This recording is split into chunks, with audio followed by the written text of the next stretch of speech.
आप देख रहे हैं दोस्तों आपका और हमारा अपना रिएक्शन यूट्यूब चैनल। चलते हैं दोस्तों, वीडियो बड़ी इंटरेस्टिंग है। Why India no longer trust Pakistan, the full story. ओहो, चलें जी। अरविंद शैलजाज भट्ट, तश्कील चौधरी। ये मैं कहा अरविंद तो इंडियन है, तो बाकी ये शकील चौधरी पाकिस्तानी है, तो वो कौन है? शैलजाज भट्ट, उसका मुझे नहीं पता, आप बताएं। कश्मीरी होगा शायद।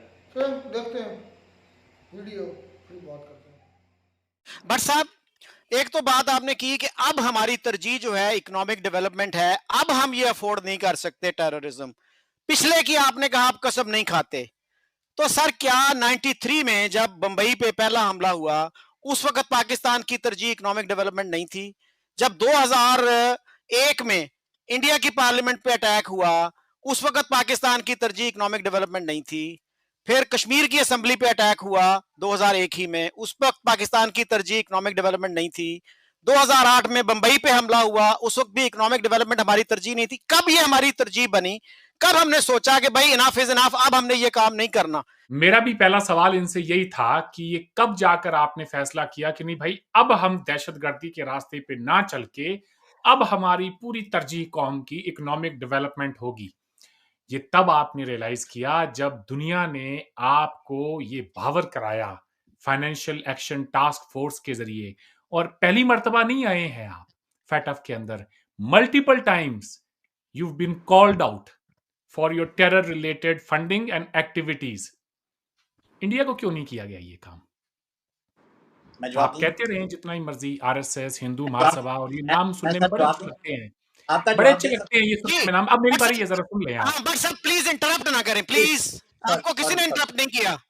Sorry sir. तो ये बात ये है कि कब हिंदुस्तान की किसी भी तंजीम को या किसी फर्द को यूनाइटेड नेशंस ने अपनी 1267 सैंक्शंस कमेटी ऑन अल कायदा एंड दाइश जो उन्होंने बनाई, जिसके तहत उन्होंने डिक्लेयर किया कि दुनिया के अंदर जहां कहीं भी टेरर फाइनेंसिंग होगी, टेररिज्म को सपोर्ट करने वाले इंडिविजुअल्स होंगे, तंजीमें होंगी, उन सब के ऊपर इनके तहत जो है कार्रवाई की जाएगी। ठीक है, इंडिया से एक भी इंडिविजुअल, एक भी ऑर्गेनाइजेशन आप अभी जाके यूनाइटेड नेशंस के 1267 सैंक्शंस कमेटी की लिस्ट पर देखें, नहीं मिलेगा। आपके मुल्क से 150 हैं, किस किस को बताते फिरेंगे? इसी वजह से पासपोर्ट की रैंकिंग इराक, अफगानिस्तान, सोमालिया के बराबर है। हमने कोई, हमारे पासपोर्ट की रैंकिंग कोई जो है स्वीडन या कुछ सिंगापुर के बराबर नहीं है, मगर बीच में तो है, कहीं ना कहीं पे हमारा एक स्ट्रगल है 80 साल से, वो उस पर हम चल रहे हैं। लेकिन हमें खुशी है कि आप इल्जाम लगाते रहे, मोदी साहब ये हैं वो हैं फलाना ढमकाना, 11 साल हो चले हैं उनको आए हुए। एक भी तंजीम की हमारे यहां से उठा के यूनाइटेड नेशंस ने बैन नहीं लगाया इस तरह से। अब बात आती है आपका ये कहना कि जी बलूचिस्तान के बारे में। तो बलूचिस्तान में आपने कहा, डीजीआईएसपीआर की प्रेस कॉन्फ्रेंस थी, हिंदुस्तान के ऊपर इल्जाम लगाया। ठीक है, क्या हिंदुस्तान में से किसी ने उठ के ये कहा कि ये तो फॉल्स फ्लैग ऑपरेशन है, पाकिस्तानियों ने खुद कराया है?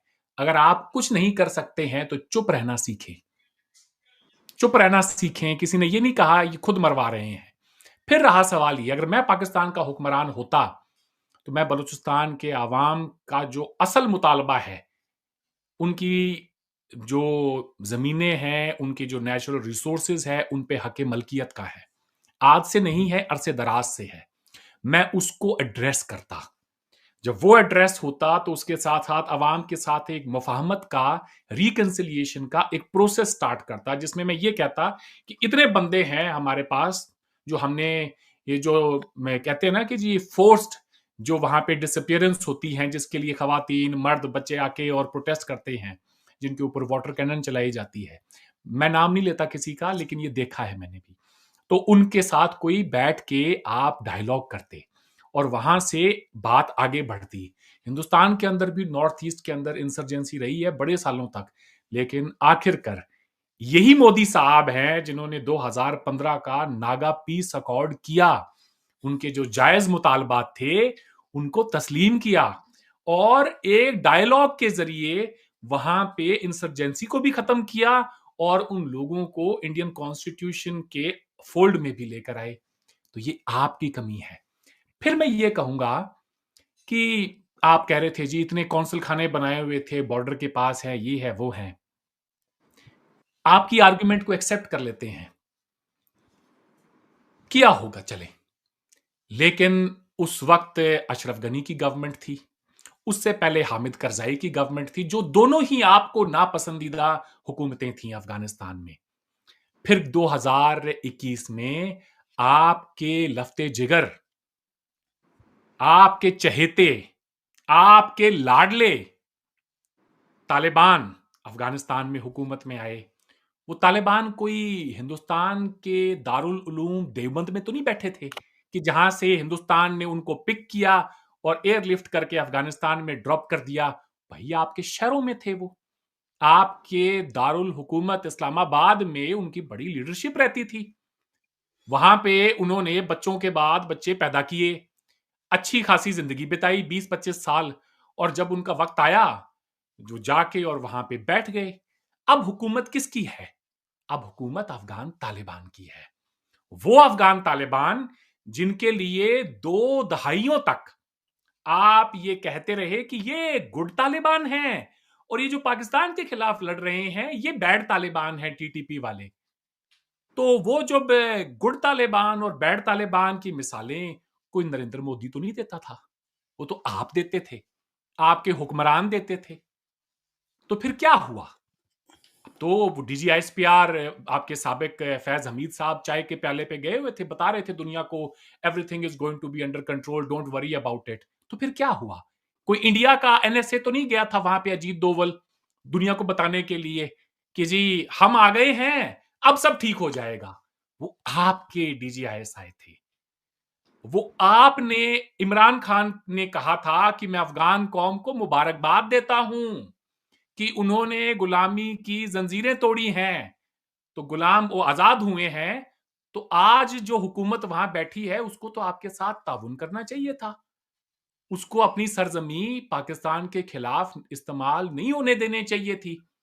हम तो जब अपने काउंसिल खाने, अपनी एम्बेसी काबुल में बंद करके एयरलिफ्ट कर रहे थे अपने लोगों को, तो पाकिस्तान में तो शादियाने बजाए जा रहे थे। पाकिस्तान में तो यह कहा जा रहा था कि देखो देखो हिंदुस्तानी वहां से भाग रहे हैं और अब हमारे बंदे वहां पर आ गए हैं, अब सब ठीक होगा। सर, माजरत के साथ आपका जो लॉन्ग टर्म स्ट्रेटेजिक विजन है ना इस खित्ते को लेके, या अपने अपने मुल्क को और अपने हमसाए वेस्ट में अफगानिस्तान को लेके, आप उसमें भी फेल हो गए हैं। आपसे मैं ये पूछूं, आपके हुक्मरान अभी जो थे, क्या नाम है जी इनका, ख्वाजा आसिफ साहब, उन्होंने कहा स्काई न्यूज के इंटरव्यू में, बिलावल भुट्टो जरदारी ने भी कहा स्काई न्यूज में इंटरव्यू में कि हमारा दहशतगर्दी के साथ, दहशतगर्दों के साथ में एक माजी रहा है, एक पास्ट रहा है। वो शर्म नहीं आती ये बात बोलते हुए? आप कैसे किसी दूसरे को इल्जाम दे सकते हैं? किसी का जिहाद, किसी की लड़ाई, कौन कहां पर आया? यार मैं अगर पाकिस्तानी होता, मैं जाके पूछता कि हमें बंदूकें क्यों दी तुमने? तुम हमारे हुक्मरान थे, पाकिस्तान वेलफेयर स्टेट के तौर पे बना था, मुसलमानों के फलाह बहबूद के लिए बना था। तुमने हमारे हाथों में, जब तुम्हें हमें कोई काम देना चाहिए था, कोई हमें किताबें देनी चाहिए थी, सेहत देनी चाहिए थी, तुमने हमें बंदूकें क्यों थमाई? ये ठीक वैसे ही है कि मैं 10 कत्ल करके और 30 साल बाद जाके अपने वालिदैन के सामने खड़ा हो जाऊं और ये कहूं हाँ अब्बा जी मैंने 30 साल पहले कत्ल किए थे, माजरत है उसके लिए, लेकिन अब मैं घर आ गया हूं। मुझे कानून उसकी सजा देगा। ये जो जिल्लत, ये जो रुसवाई आप उठा रहे हैं, ये आपने बोया है, आप वही फसल काट रहे हैं। हमने क्यों नहीं दिया अपने बच्चों के हाथों में ये सारी बंदूकें और ये जिहाद के लिए हमने क्यों नहीं तैयार किया? एक इंडियन मुस्लिम जो है उसने बंदूक क्यों नहीं उठाई इस नाम नेहाद जिहाद के लिए?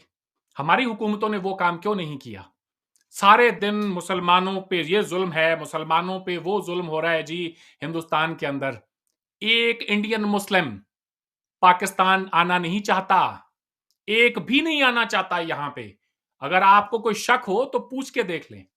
हमारे यहां से जो है एक भी हिंदुस्तानी मुसलमान, कुछ तो वजह होगी सर कि वो पाकिस्तान नहीं आना चाहता।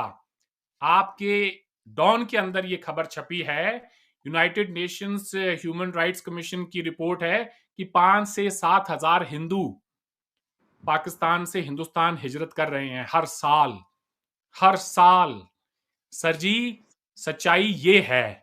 कुलभूषण यादव करके आप कोई इक्विवेलेंस क्रिएट करने की कोशिश करते रहते हैं। कुलभूषण यादव को जहां से पकड़ा गया, आपका एक क्लेम है, इंडिया का एक क्लेम है, जिसके ऊपर दुनिया में कोई एक राय नहीं है। आपके नजदीक हो सकती है, पाकिस्तानियों के नजदीक कोई एक ओपिनियन उसे लेके, लेकिन इस दुनिया की हाफिज सईद, मौलाना मसूद अजहर, लश्कर तैयबा, जैश ए मोहम्मद, इनको लेके एक ही राय है कि वो दहशतगर्द है। यूनाइटेड नेशंस की पाबंदियां हैं उनके ऊपर। आपने जब उनके ऊपर कार्रवाई तब की है सर, जब आपके अपनी रोटी के ऊपर बात आ गई। आपको कार्रवाई तब करनी चाहिए थी जब 2008 में वो यहां से आपके अपने मुल्क से उठ के और हिंदुस्तान में हमला कर रहे थे। आखिरी बात, मैं यहां वहां मैं आपकी तरह जो है ना शुद्धि तहरीक और ये वो करके बात को उलझाऊंगा नहीं, क्योंकि मुद्दा टेररिज्म का है। क्यों आप लोगों की, आप मास्टर हैं इस काम के अंदर। मगर पहले हिंदू महासभा तो बनी है 1915 में, 1925 में आरएसएस बनी है, और ये बात तो नहीं बताते उससे पहले हमने 1905 में मुस्लिम लीग बनाई थी। इस मुल्क के अंदर जब आप मजहब के नाम पे एक अलग रियासत का इंतखाब कर रहे थे, बना रहे थे, तब हिंदू आरएसएस, हिंदू महासभा के पीछे नहीं खड़ा था, वो कांग्रेस के पीछे खड़ा था 60-65 साल तक। जिसका जिक्र आपने किया कि आपको जहां से ठंडी हवाएं आ रही थी, वो उसी कांग्रेस के पीछे खड़ा था। ये हिंदू जो आपके नजदीक जितनी भी पॉलिटिकल ऑर्गेनाइजेशंस हैं या पॉलिटिकल पार्टी है, फॉर दैट मैटर बीजेपी या मोदी साहब है, ये आप पाकिस्तानियों की ही देन है इंडिया को। ये इस्लामिक नेशनलिज्म, इस्लामिक टेररिज्म के बुनियाद पे आपने जो गंद डाला है इस बड़े सगीर में, आपका क्या ख्याल है 100 करोड़ हिंदू हैं, वो कभी नींद से जागेंगे नहीं? वो कभी अपना रिएक्शन देंगे ही नहीं? आप कैसे एक्सपेक्ट कर सकते हैं? सोशल साइंसेज में 2+2 is not equal to 4 sir. आप अगर एक अरसे दराज से दहशतगर्दी करते रहेंगे तो सामने से रिस्पॉन्स आएगा, क्योंकि जो सियासतदान होता है वो मेरे जैसे, आप जैसे सेक्युलर लिबरल जो जो वहां पे तबका है उसको केटर नहीं करता। वो सोसाइटी के लोएस्ट डिनोमिनेटर पर जाके अपनी स्पीच करता है, और उनके अंदर वो बातें रेजोनेट करती हैं। जब मुंबई में 2008 का हमला हुआ, हम 4 दिन बाद अपनी अपनी नौकरियों में, दफ्तरों में, कारखानों में, खेतों में चले गए, कोई एक बंदा नहीं आया प्रोटेस्ट करने। इसका यह हरगिज मतलब नहीं है कि लोगों में गुस्सा नहीं था। हम चाहते हैं कि हम मुआशी तौर पे तरक्की करें। आप ये कह रहे हैं कि आप भी उसका हिस्सा बनना चाहते हैं, तो इंडिया ने तो बंद नहीं की थी ट्रेड, 2019 में आपने बंद की। और ट्रेड को बहाल करने के लिए कि आपकी तरजीह आपने कहा ट्रेड है, वो भी नहीं है, ये भी मैं आपको बता दूं। अगर ट्रेड आपकी तरजीह होती तो आपके साबिक वजीर आजम Imran Khan as a commerce minister trade की समरी पे साइन कर देते हैं, अप्रूव कर देते हैं कि इंडिया से ट्रेड करेंगे, फिर अपने ही मसौदे को कैबिनेट में लेके जाते हैं। शाह महमूद कुरैशी जैसे लोग उनको कहते हैं हमारा तो पॉलिटिकल सारा जो हमारा स्टेक है, स्टेक होल्डर्स हैं, वही हमसे नाराज हो जाएंगे अगर हमने हिंदुस्तान से कोई ट्रेड कर ली, तो वो उसको विड्रॉ कर लेते हैं। तो सर उस वक्त जनरल बाजवा ने जियो इकोनॉमिक्स की बात की, लेकिन उसको अमली जामा किसी ने पहनाया पाकिस्तान में? नहीं पहनाया।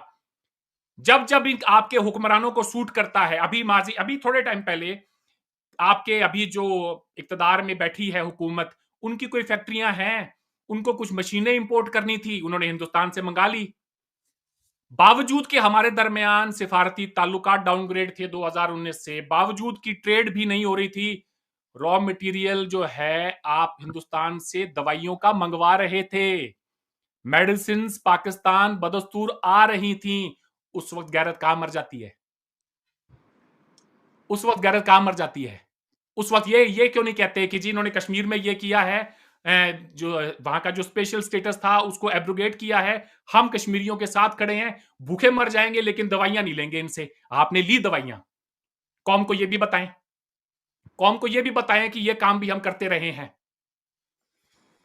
किया है आपने जी वो काम भी। तो ये जो सिलेक्टिव आउटरीच है ना सर, ये जो आप बार बार दिखाते रहते हैं दुनिया के अंदर, आप जो मर्जी कहें, आप अपना पासपोर्ट ले जाके किसी दुनिया के किसी मुल्क में रखेंगे, वो आपको कैसे देखेंगे, वो तय करेगा कि आपका ग्लोबल नैरेटिव किस तरह से शेप होता है।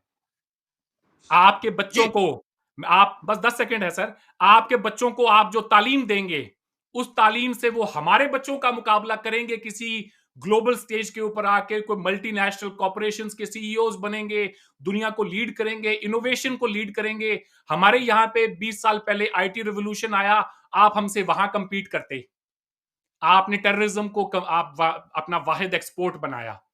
मोदी साहब की क्या बात करते हैं, 75% अपनी जो प्राइम मिनिस्टर स्कॉलरशिप होती है मुसलमानों को देते हैं वो, ये आप कभी नहीं बताएंगे। केरल के अंदर उन्होंने जो स्पीच की और ये कहा कि मैं यहां से पाकिस्तान के आवाम से मुखातिब होकर उन्हें यह कहना चाहता हूं कि आओ हमसे मुकाबला करो, देखते हैं कि पहले गुर्बत को कौन हम में से खत्म करता है, जहालत को कौन खत्म करता है, हमारे यहां से बेरोजगारी को कौन खत्म करता है। उनकी उन स्पीचेस को भी कोट करें। ये जो सिलेक्टिव आप आउटरीच दिखाते हैं ना sir, it is not going to help Pakistan. हमने मजहब के नाम के पे मुल्क नहीं बनाया, आपने बनाया है। आपने जस्टिफाई करना है अपने आने वाली नस्लों को कि हम इनसे मुख्तलिफ कैसे हैं। हमारे अंदर ये तजाद नहीं है। आज देख लें इंडिया के अंदर आप जाके, ये कॉन्ट्रोडिक्शन नहीं है हमारे नजदीक। हिंदुस्तानी मुसलमान चाहे जिस भी हालत के अंदर है, पाकिस्तान तो नहीं आना चाहता। मैं बहुत कुछ कहना चाहता हूं लेकिन फिलहाल यही जी रखता हूं। अच्छा भट्ट साहब, आपने इंडिया के कॉन्सुलेट्स की बात की अफगानिस्तान में जो है, मैंने इस पे काफी रिसर्च की है, बड़े अरसे से लगा हुआ हूं इसके पीछे। और हमारे यहाँ आप जैसे पढ़े लिखे लिबरल सेकुलर माइंडेड लोग भी, मैं समझता हूं कि जिनके पास कुछ ना कुछ क्रिटिकल थिंकिंग स्किल्स भी हैं, वो भी इस प्रोपेगेंडे का शिकार हो गए। आपने उसको साबित किया। तो सर, आपको तो जरा क्रिटिकली देखना चाहिए इन चीजों को। एक आम दुकानदार, एक आम ताजर जो है वो इससे मुतासर हो जाए, एक मजदूर हो जाए, तो वो समझ में आती है बात। लेकिन जब एक पढ़ा लिखा बंदा जिसने मास्टर्स किया हो अच्छी एक यूनिवर्सिटी से, वो भी उसी प्रोपेगेंडे का शिकार हो जाए, तो जरा हैरत होती है। मसलन कॉन्सुलेट्स कितने थे इंडिया में, इंडिया के अफगानिस्तान में? सर मैंने शुरू किया काउंट करना, 9 से शुरू किया था। हारून रशीद साहब ने कहा जी 9 हैं। उसके बाद फिगर चला 14 का, फिर 22, 35, लास्ट जो मैंने पढ़ा एक उर्दू अखबार में, 65 कौंसल खानों तक बात पहुंच गई थी सर। और ये एक ऐसी इंफॉर्मेशन है, आप 2 मिनट की सर्च करें, गूगल पे लिख लें, how many Indian consulates are there in Afghanistan in this day and age. पाकिस्तानियों को किस तरह से बेवकूफ बनाया गया इस इशू पे, तो बाकी इश्यूज पे क्यों नहीं बनाया जाएगा? सर कॉन्सुलेट जो है ना, कोई माचिस की डिब्बियां नहीं होती कि आप यूं छुपा लेते हैं। उसके लिए 2 गवर्नमेंट्स का बकायदा एग्रीमेंट होता है। और ये एक वेल नोन फैक्ट है कि इंडिया के 4 कौंसल खाने थे, पाकिस्तान के भी 4 थे, और इंटरेस्टिंगली उन्हीं शहरों में थे, हेरात, मजार शरीफ शुमाल में, और जनूब में थे कंधार और जलालाबाद। और हमारे इतने पढ़े लिखे जर्नलिस्ट जो हैं वो बेवकूफ बनते रहे जनाब, बड़ी बड़ी डिबेट्स करते रहे इस बेसिस पे, इंडिया के जी इतने कौंसल खाने क्यों हैं। हाँ, अब तो आपके जिगर के छल्ले बैठे हैं वहां पे। अब व्हाट वेंट रॉन्ग देयर? मुझे बोलने जी का मौका मिले। हाँ हाँ बिल्कुल मिलेगा सर, बिल्कुल। एक बलोचिस्तान की भी मैं ब्रीफली बात कर दूं। बलोचिस्तान का मसला सर हमने डिलिबरेटली पैदा किया। जमाली साहब, प्राइम मिनिस्टर जमाली से मैंने ये खुद सुना कि जब ये मसला पैदा हो रहा था तो मैं जनरल मुशर्रफ के पास गया और मैंने कहा सर आप 1 मिनट की कॉल कर दें, खैर खैरियत मालूम कर लें बुख्ती की।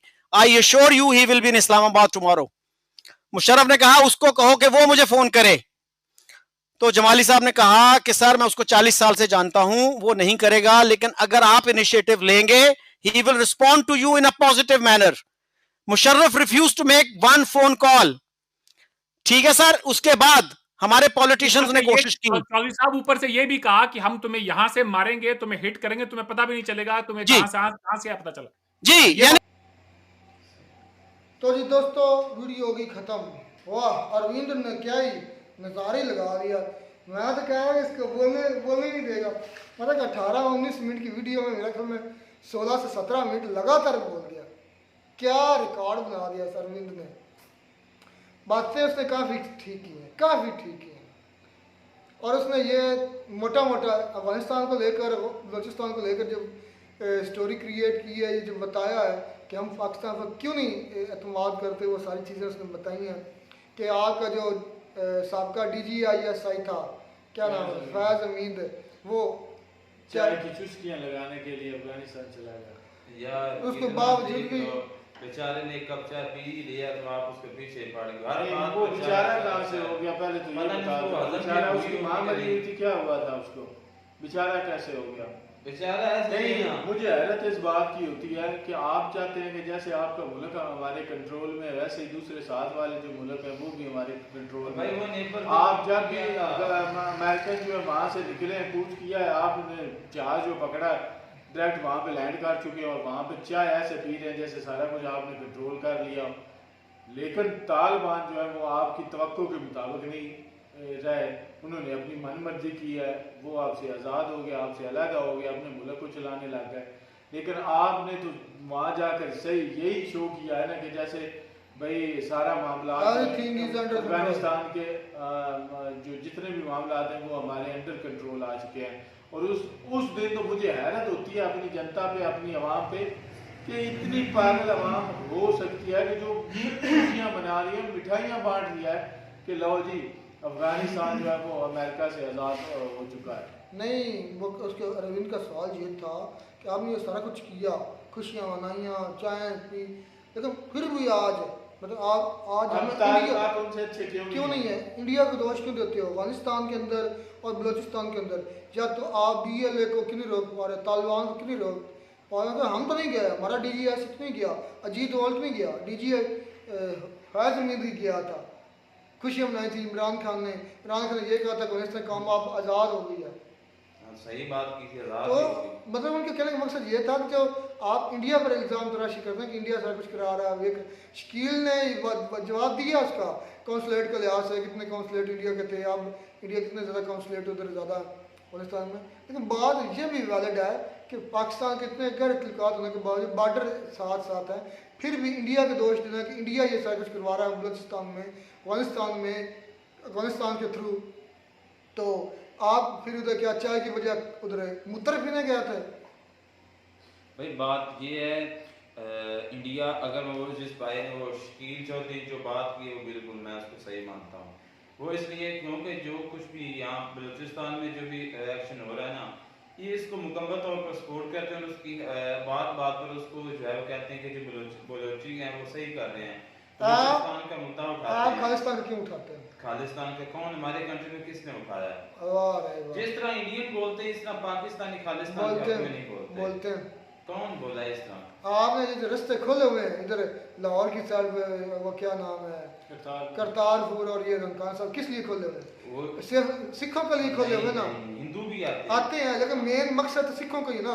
सिखों के दिल में उनकी एक वो सेकंड इधर और है, यार तुम जो इधर चलाकी जो तुम खेलते हो ना, वो पाकिस्तानी सिखों की है तो सिख जो हैं, ये पाकिस्तानी हिंदू चलाकी इधर से खेलते लोग हैं ना, आते हैं इधर। चलाक पाकिस्तानी भी बहुत है।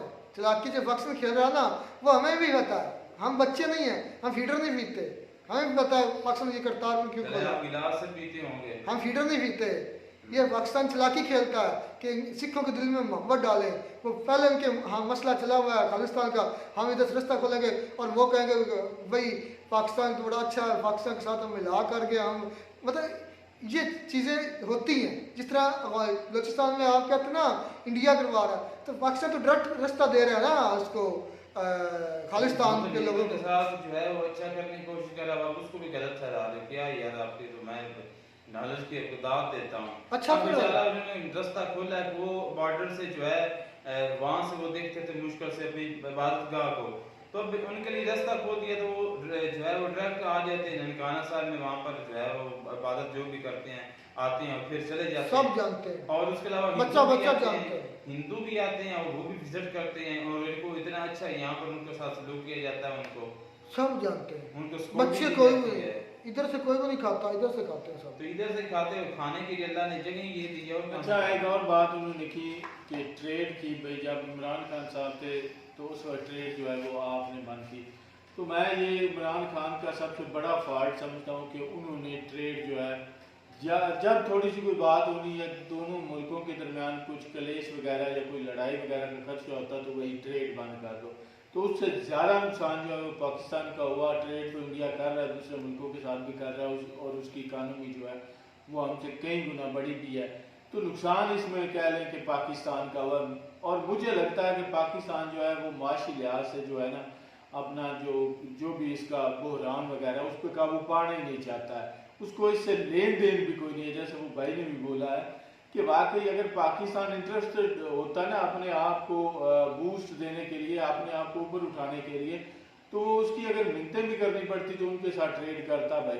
हालांकि वैसे भी अगर आज हम उनकी मेडिसिन की बात करें तो हम दुबई के रास्ते से इंडिया की ज़्यादा मोस्टली जो मेडिसिन है वो इंडिया की इस्तेमाल कर रहे हैं, चाहे हम डायरेक्ट नहीं ले रहे लेकिन दूसरे मुल्कों से जो ले रहे हैं, टैक्सेस बढ़ा के या उनके किराया फेयर्स वगैरह जो है वो बढ़ाकर इस्तेमाल इंडिया की कर रहे हैं। सिर्फ नाक ऊँची रखने के लिए हम वो पैसे ज़्यादा दे रहे हैं। तो ये कहीं ना कहीं मैं समझता हूँ कि इमरान खान की बहुत बड़ी गलती थी जो उन्होंने की है। तो आइंदा मुझे लगता है कि आप इमरान खान अगर निकलेंगे या आएंगे बाहर, अगर इक़्तिदार मिलेगा तो फिर ये शायद रिपीट ना करें। लेकिन ये गलती जो है ना बहुत बड़ी गलती उन्होंने की थी, क्योंकि हमारे हालात तो पहले ही कमज़ोर थे। हमें अगर कोई ऐसा मसला होता भी है तो हमें ट्रेड बंद नहीं करनी चाहिए, क्योंकि चाइना और इंडिया के हमसे ज़्यादा कह लेंगे झगड़े जो लड़ाइयाँ वगैरह होती हैं, लेकिन उन्होंने कभी ट्रेड नहीं बंद की। तो ये भी बहुत बड़ा इमरान खान के दौर का एक फॉल्ट था। अच्छा, वो सीपियाँ जो ली थी चाय की, वो मज़ा आ रहा है? वो अफगान आज बात नहीं मान रहा है। उन्हीं अफगानियों का आप मैं कहता हूँ सही अफगानियों ने किया। उन्हीं अफगानियों का आप मैं कहता हूँ कि गैरतमंद अफगानी है, इस वजह से गैरतमंद है कि इनके जान से में नहीं आए। सारी उम्र इन्होंने इस्तेमाल करना था अपने मतलब के लिए, अपने मकासद के लिए। बहुत अच्छे रह गए जो इनके जान से में नहीं आए, इनके चक्कर में नहीं आए, क्योंकि हमारी आवाम जो है वो जानती है सारा कुछ आप जो है जलील हो रही है। तो मैं यही कहूँगा कि अफगानी जो है बिल्कुल ठीक रह गए। फिर बातें अरविंद ने बड़ी लंबी चौड़ी की थी, बड़ी शानदार तरीके से निताड़ा था। की बात है, बड़ी शांत भाई ने भी ठीक जवाब दिया। उनके कॉन्सुलेट जो है उसके बताया था कि इतने ज़्यादा, मैं भी सुन के काफ़ी हैरान हुआ कि इतने 25 से 25-30 को बता रहा था। नहीं ज़्यादा थे, हर शहर में तकरीबन बहुत होंगे ना, बहुत ज़्यादा तादाद में थे। तो इतने देख कर क्यों ज़रूरत पड़ी इंडिया को, इस बात में मुझे भी हैरानी हुई कि इतने ज़्यादा कॉन्सुलेट वहाँ पे होने चाहिए। तो भाई आप फेल हुए तो वो गए हैं, पहले आप गए थे ना। नहीं तो इतने कॉन्सुलेट से काम, थोड़े कॉन्सुलेट से ये तो नेबर थे ना, इंडिया के नेबर तो नहीं है उसका अफगानिस्तान का। चलो बात इतनी ही है कि हम फेल हुए हैं अफगानिस्तान में, हम फेल हुए हैं बलूचिस्तान में। मिलते हैं नई वीडियो में, नए साथ। Take care.